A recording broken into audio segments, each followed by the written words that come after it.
मेरे प्यारे बच्चों, आज हम लोग अलजेब्रिक एक्सप्रेशन के बारे में पढ़ेंगे जो एनसीईआरटी क्लास 7 का चैप्टर 12 है।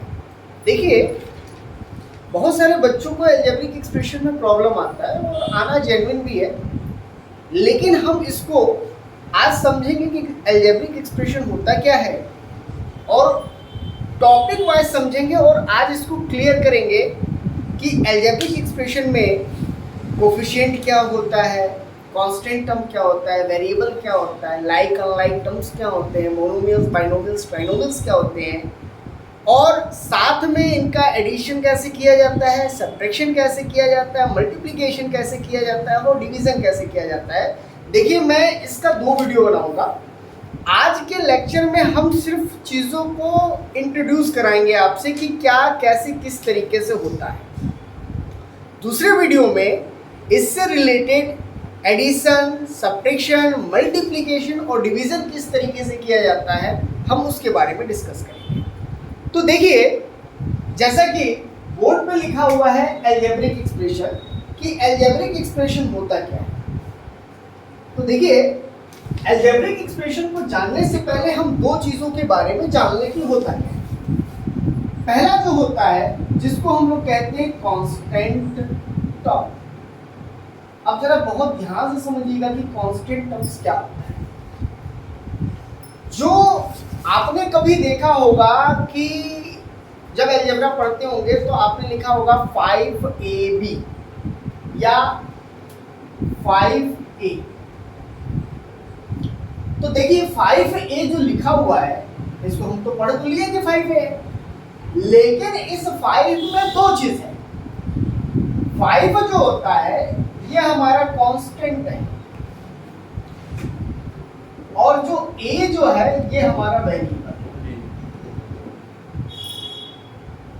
लेकिन अब अलजेब्रिक एक्सप्रेशन में 5a में 5 क्या आ गया, कांस्टेंट हो गया और a क्या हो गया, वेरिएबल हो गया। तो कांस्टेंट टर्म्स जैसे मैंने बताया कि सिर्फ नंबर जो होते हैं जैसे 5, 6, 7, 8, -9, -2, ऐसे बहुत सारे इनफाइनाइट नंबर्स हैं जो हम लिख दें तो वो सभी क्या हो जाएंगे, कांस्टेंट।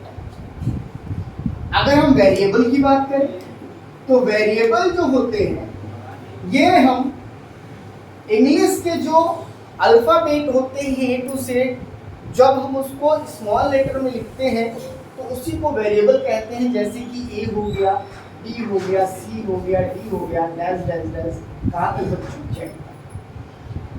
अब ये तो हमको समझ में आ गया कि ये कांस्टेंट टर्म क्या है और वेरिएबल क्या है, लेकिन अभी हमको बात कर रहे हैं किसके बारे में, अलजेब्रिक एक्सप्रेशन के बारे में। तो हम ये जानना चाह रहे हैं कि अलजेब्रिक एक्सप्रेशन होता क्या है। तो जब हम कंबाइन करते हैं वेरिएबल्स को कांस्टेंट टर्म्स के साथ तो वो बनाते हैं क्या, अलजेब्रिक एक्सप्रेशन को।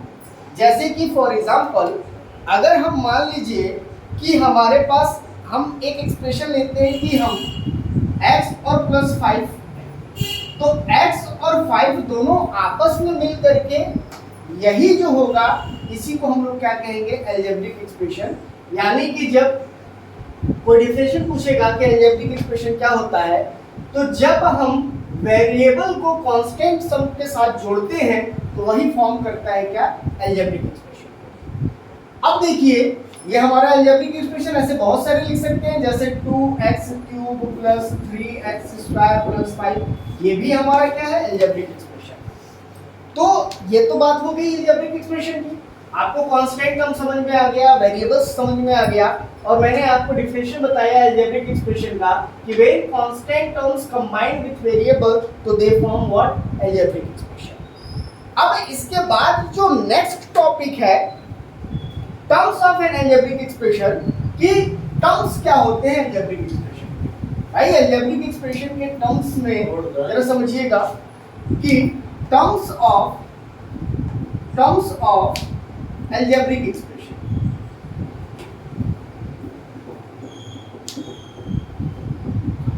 टर्म्स ऑफ अलजेब्रिक एक्सप्रेशन क्या होता है भाई, तो जरा समझते हैं।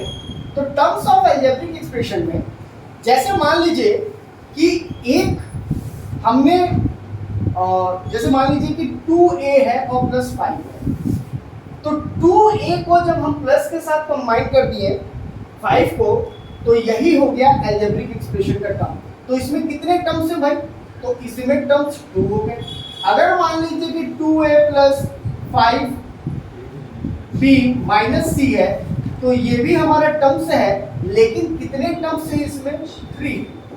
तो ऐसे ही जो है बहुत सारे टर्म्स के साथ, यानी कि टर्म्स को यानी कि जोड़ करके हम क्या बना सकते हैं? अलजेब्रिक एक्सप्रेशन बना सकते हैं। तो ये टर्म्स ऑफ हो गया क्या? Algebraic expression. अब हम बात करते हैं फैक्टर ऑफ टर्म्स की। फैक्टर ऑफ टर्म्स क्या होता है? तो चलो देखिए फैक्टर ऑफ टर्म्स क्या होता है।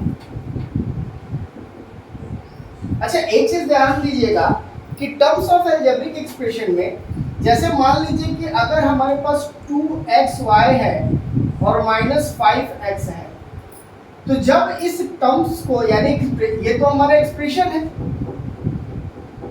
लेकिन हम जब इस टर्म्स को दिखाएंगे तो फर्स्ट टर्म्स हमारा 2xy है, लेकिन जब हम सेकेंड टर्म्स को दिखाएंगे तो वहां पर लिखेंगे क्या? Minus 5x। यानी कि 2xy और माइनस 5x दोनों मिल करके एक इसको फॉर्म कर रहे हैं एक्सप्रेशन को। तो इस अलजेब्रिक एक्सप्रेशन का एक टर्म क्या हो गया? 2xy हो गया, और एक टर्म हो गया हमारा 5xy। अब हम बात करते हैं फैक्टर ऑफ टर्म्स की। तो फैक्टर ऑफ टर्म्स में जरा ध्यान दीजिएगा। फैक्टर ऑफ टर्म्स में जैसे मान लीजिए हमने एक नंबर लिया, जैसे मान लीजिए 2xy ही है और माइनस 3x, सिर्फ 3 लीजिए। तो देखिए अब ध्यान दीजिएगा, जब हम फैक्टर करेंगे तो ये हमारे पास क्या है बच्चों? एक्सप्रेशन। और हमारा एक्सप्रेशन क्या है? 2x minus 3। अगर हम इसको दो टर्म्स में स्प्लिट करते हैं तो एक हमारा टर्म क्या हो जाएगा? 2xy, और एक हमारा टर्म क्या हो जाएगा? माइनस 3। जैसा कि मैंने आपको पहले ही बताया था कि जब हम टर्म्स में इसको लेते हैं तो एक हो जाएगा 2xy और एक होगा माइनस 3। अब जब हम इसका फैक्टर करेंगे तो फैक्टर का मतलब क्या होता है जरा समझिएगा। जैसे मान लीजिए 8 है, तो 8 का फैक्टर हम क्या करते हैं? 2 इंटू 2 इंटू 2, यानी 8 का फैक्टर का मतलब होता है कि इसका प्राइम फैक्टर निकालते हैं, और हम मालूम है कि 2 2 जा 4 2 जा 8 होता है, तो 2 इंटू 2 कर देते हैं। ठीक उसी तरीके से अगर इस नंबर का फैक्टर निकालना है तो इसमें देखिए 2 इंटू एक्स इंटू वाई, यानी कि 2 का मल्टीप्लाई अगर हम करते हैं तो 2 इंटू यानी 2 मल्टीप्लाई बाई एक्स यानी 2x, और 2x मल्टीप्लाई बाई वाई करेंगे तो क्या हो जाएगा? 2xy। माइनस 3 का फैक्टर हो नहीं सकता। फैक्टर का मतलब है इसमें कि वेरिएबल और कांस्टेंट टर्म का सिर्फ फैक्टर होगा। ये नहीं कि आप जो है -3 है तो -3 को -3 इंटू 1 फैक्टर, इसमें -1 फैक्टर या 1 फैक्टर नहीं लेंगे। उसी तरीके से अगर मान लीजिए एक और हमारे पास नंबर हम ले लेते हैं, फॉर एग्जांपल जैसे x³ प्लस 3y। अब इस x³ प्लस 3y का अगर मान लीजिए कि हमको फैक्टर निकालना है तो कैसे होगा भाई? तो सेम एज इट इज हमारे पास एक्सप्रेशन क्या है? तो हमारे पास एक्सप्रेशन है x³ प्लस 3y, ये हमारा एक्सप्रेशन है। और हमारा टर्म्स क्या हो जाएगा? तो एक्सप्रेशन का इसका टर्म्स अगर हम लेते हैं तो टर्म्स हमारे पास हो जाएगा एक x³ और एक हो जाएगा 3y। अब x³ का फैक्टर भाई क्या हो जाएगा? तो x³ का फैक्टर x इंटू x यानी कि x³ हो जाएगा, और 3y का फैक्टर यानी कि 3 इंटू y। कहने का मतलब कि 3y का फैक्टर 3 इंटू y, यानी कि 3 का फिर वापस से अगर पुनः y में मल्टीप्लाई कर देते हैं तो हमको 3y मिल जाएगा, और x का फैक्टर यानी कि x इंटू x² और x² का अगर x में मल्टीप्लाई कर देंगे तो ये बच्चों क्या हो जाएगा? x³ हो जाएगा। अब हम बात करते हैं कोफिशिएंट की, कि कोफिशिएंट होता क्या है। देखिए कोफिशिएंट के बारे में बहुत इंपॉर्टेंट है, जिसको हम अच्छे से जानेंगे कि कोफिशिएंट होता क्या है। पहली बात कि कोफिशिएंट का डिफिनेशन क्या होता है। अगर हम कोफिशिएंट की बात करें तो अगर मान लीजिए हमने एक नंबर लिखा 2x² y, मतलब ये एक एक्सप्रेशन हमने लिया क्या 2x²y। अब इसी से हम अगर इसके कोफिशिएंट को डिफिनेशन बनाना चाहें तो कोफिशिएंट का डिफिनेशन क्या हो जाएगा, तो coefficient is a numerical in front of variable, यानी कि कोफिशिएंट हम क्या कह सकते हैं, coefficient is a numerical in front of variable. ये जो हो जाएगा ये कोफिशिएंट की डिफिनेशन हो जाएगी। जैसे फॉर एग्जांपल देखें तो हमने 2x²y, तो ये जो कोफिशिएंट होगा यहाँ पर 2 जो हो जाएगा, मैंने क्या बोला कि coefficient is a numerical in front of variable, तो वेरिएबल के इन फ्रंट क्या है 2 है, और यही हमारा क्या हो जाएगा कोफिशिएंट कह लीजिए या फिर न्यूमेरिक कोफिशिएंट कह लीजिए, ये आपके ऊपर डिपेंड करता है। ठीक है, अब देखिए इससे क्वेश्चन कैसे पूछता है। मान लीजिए कि कोफिशिएंट जो होता है वेरिएबल, अब जैसे मान लीजिए एक हमने एक्सप्रेशन लिया 2x³ + 4x² + 3x, तो इसमें हम किसका कोफिशिएंट बताएंगे, x का कोफिशिएंट। तो यहाँ पर देखिए x³ का कोफिशिएंट क्या हो जाएगा भाई 2 हो जाएगा, x² का कोफिशिएंट क्या हो जाएगा 4 हो जाएगा, और x का कोफिशिएंट क्या हो जाएगा 3 हो जाएगा। अब इसमें क्वेश्चन जैसे पुट करता है, तो क्वेश्चन कैसे पुट करता है, क्वेश्चन कैसे पूछता है समझो।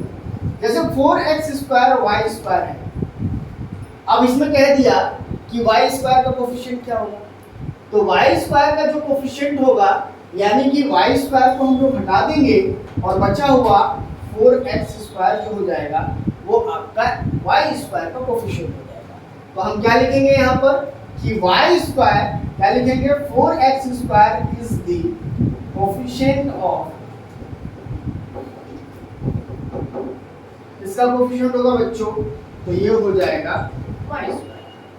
ठीक है, इसी तरीके से अगर मान लीजिए कह देगा कि 3x²yz है और कह देगा कि z का क्या कोफिशिएंट होगा, तो z का क्या कोफिशिएंट होगा, z को हटा करके 3x²y जो हो जाएगा वो z का कोफिशिएंट। इस चीज को समझिए, ये बहुत इंपॉर्टेंट है। अब नेक्स्ट जो टॉपिक है हमारा लाइक टर्म्स और अनलाइक टर्म्स, ये भी बहुत इंपॉर्टेंट है। लाइक टर्म्स क्या होता है और अनलाइक टर्म्स क्या है। देखिए लाइक टर्म्स और अनलाइक टर्म्स क्या होता है, पहले लाइक टर्म्स समझते हैं कि लाइक टर्म्स क्या होता है। लाइक टर्म्स में जैसे कि N algebraic expression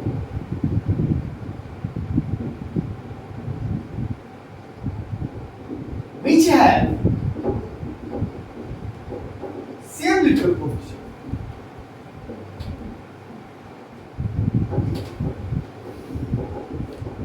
an algebraic expression which have same literal coefficient, जिसका अगर सेम लिटरल कोफिशिएंट होगा उसको हम लोग क्या कहेंगे, लाइक टर्म्स कहेंगे।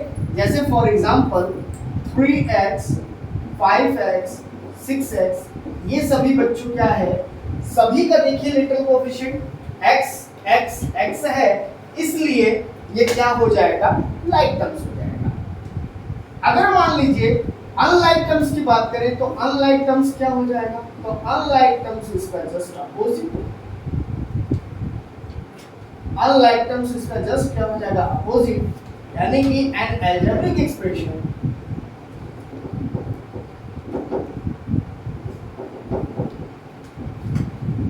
which have not same literal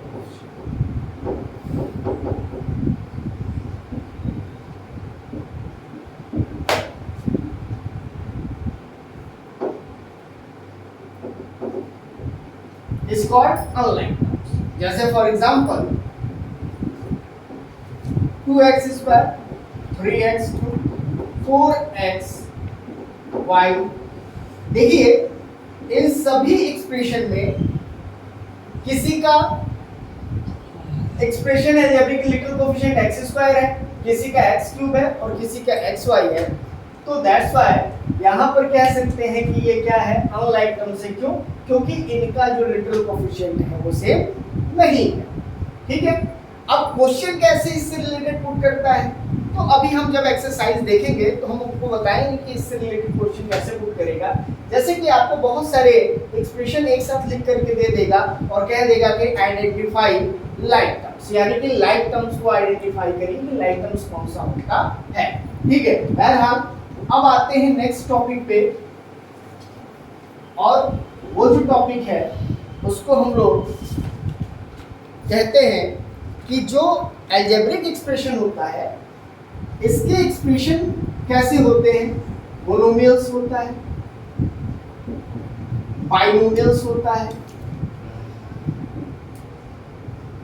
समझिएगा। देखिए मोनोमियल्स क्या होता है, बाइनोमियल्स क्या होता है। N algebraic expression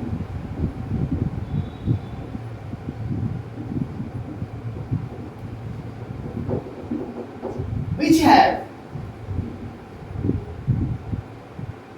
one terms, जिसके पास सिर्फ और सिर्फ केवल एक टर्म्स होता है उसको हम लोग क्या कहते हैं, मोनोमियल्स कहते हैं। जैसे for example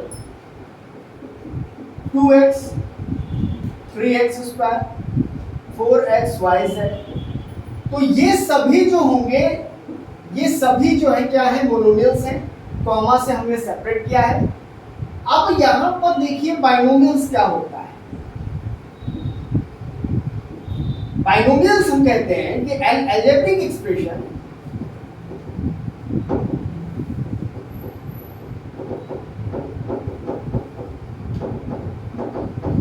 which have two terms। अब ये टू टर्म्स का मतलब क्या है, जैसे देखिए ध्यान दीजिएगा, थोड़ा सा इस पे ध्यान देने योग्य बात है कि अगर 2x प्लस x है तो मैं अगर आपसे पूछूं कि भाई ये मोनोमियल्स है या बाइनोमियल्स है, बताइए क्या है। हाँ, क्यों मोनोमियल्स है? इसमें कांस्टेंट और वेरिएबल, ये मोनोमियल्स इसलिए है क्योंकि 2x और x दोनों का लिटरल कोएफिशिएंट सेम है, और दोनों का जब लिटरल कोएफिशिएंट होगा तो 2x और x 3x हो जाएगा, इसलिए मोनोमियल्स। अगर हमारे पास 2x और x है तो इसीलिए हम लोग कहते हैं कि बाइनोमियल्स में कि algebraic expression which contain two unlike terms, an algebraic expression which have two क्या बच्चों, अनलाइक टर्म्स। इसीलिए मैं यहाँ पे रुका। इसको हम लोग क्या कहेंगे कि दो अनलाइक टर्म्स होगा तो उसी को हम लोग क्या कहेंगे, बाइनोमियल्स कहेंगे। जैसे फॉर एग्जांपल 2x प्लस 5 है तो ये हमारा क्या है, बाइनोमियल्स है। अगर 2x प्लस 3y है तो ये भी हमारा क्या है, बाइनोमियल्स है। उसके बाद बात करते हैं ट्राइनोमियल्स की। ट्राइनोमियल्स क्या होता है, देखिए ट्राइनोमियल्स क्या होता है। तो जैसा बाइनोमियल्स में वन टर्म, तो मोनोमियल्स में वन टर्म, बाइनोमियल्स में टू टर्म, तो ट्राइनोमियल्स में तीन term. N algebraic expression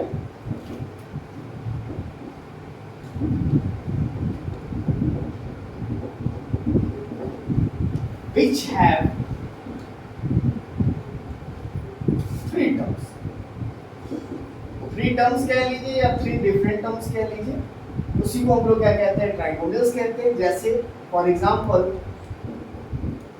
2x square plus 3x plus या 4x y square plus 2x plus 4, ये जो होता है इसको हम लोग क्या कहेंगे, ट्राइनोमियल्स कहेंगे। अब उसके बाद नेक्स्ट टॉपिक जो है ट्राइनोमियल्स के बाद आ जाता है पॉलिनोमियल्स। कि पॉलिनोमियल्स क्या होता है, तो देखिए पॉलिनोमियल्स जो होता है, जो कि लास्ट टॉपिक है कि पॉलिनोमियल्स क्या होता है। भाई पॉलिनोमियल्स को भी जानते हैं, पॉलिनोमियल्स क्या होता है, पॉलिनोमियल्स क्या होता है भाई जरा समझिएगा।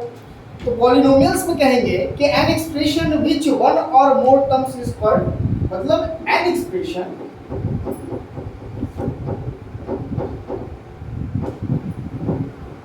which have one or more than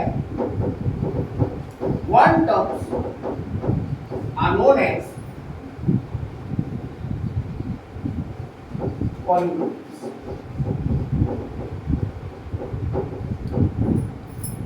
तो जैसा कि मैंने आपको बताया, आपको शायद समझ में आया हो, और नेक्स्ट क्लास में हम लोग इससे रिलेटेड क्वेश्चंस करेंगे, जिसमें हम आपको बताएंगे कि कैसे एडिशन करते हैं, सब्ट्रैक्शन करते हैं, और भी बहुत सारे क्वेश्चंस हैं जो इससे रिलेटेड होंगे। वो नेक्स्ट क्लास में मैं आप लोगों को बताऊंगा। तो आज के लिए बस बैकग्राउंड